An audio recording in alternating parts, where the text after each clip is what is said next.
Hello, my name is Professor Friedrich Bhaer. Some also call me Fritz, but that's more of a personal name. I am from Berlin, Germany, and all my life I have acted as an educator, teaching the German language. Currently, I am in America, and I will tell my story as to how I got there. As a child, I was raised in a poor farming family. My parents stressed the importance of religion, but they also stressed the importance of creativity. And so that's kind of what got me into education. I did a lot of researching and I was always curious about different things, so I was constantly learning. I went to school for as long as I could before I was left with no money to support my education. And shortly thereafter, after doing some independent study, I became a professor in Berlin. Unfortunately, it wasn't paying the bills, so my sister had married a man in America, and he had opened up an opportunity for me to come to America and teach German to English children. So I took the opportunity. I knew it would suit me well because I very much enjoy children, and it would give me the money I needed to support myself. In my office at Mrs. Kirk, who is a friend of my brother-in-law's.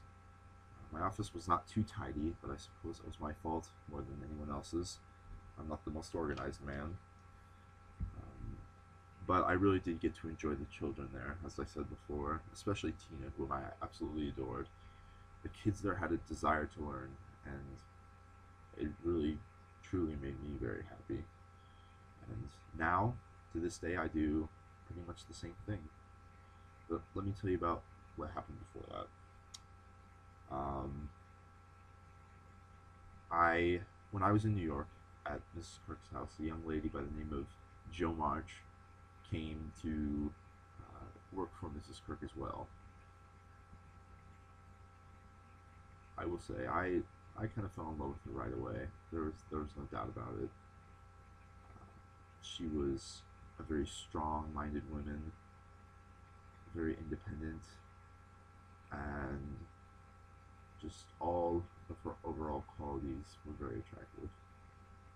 So I kind of kept an eye on her the whole time I was there. We became fairly good friends, had a lot of debates, but she moved away after a few months, maybe 9 months, I think.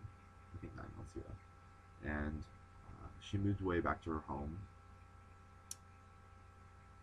And then I found a poem that she had written describing each one of her sisters, and it was absolutely beautiful.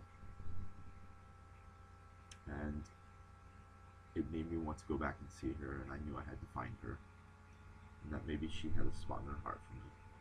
So I went back, met her and her family. Her dad is an excellent person. Love to talk philosophy with him. But I went back and I eventually proposed to her, and she said yes. And we shortly thereafter, after about a year or so, I had moved back to gain as much money as I possibly could before we actually got married. So about a year later, she actually ended up inheriting her aunt's mansion, which is absolutely huge and splendid.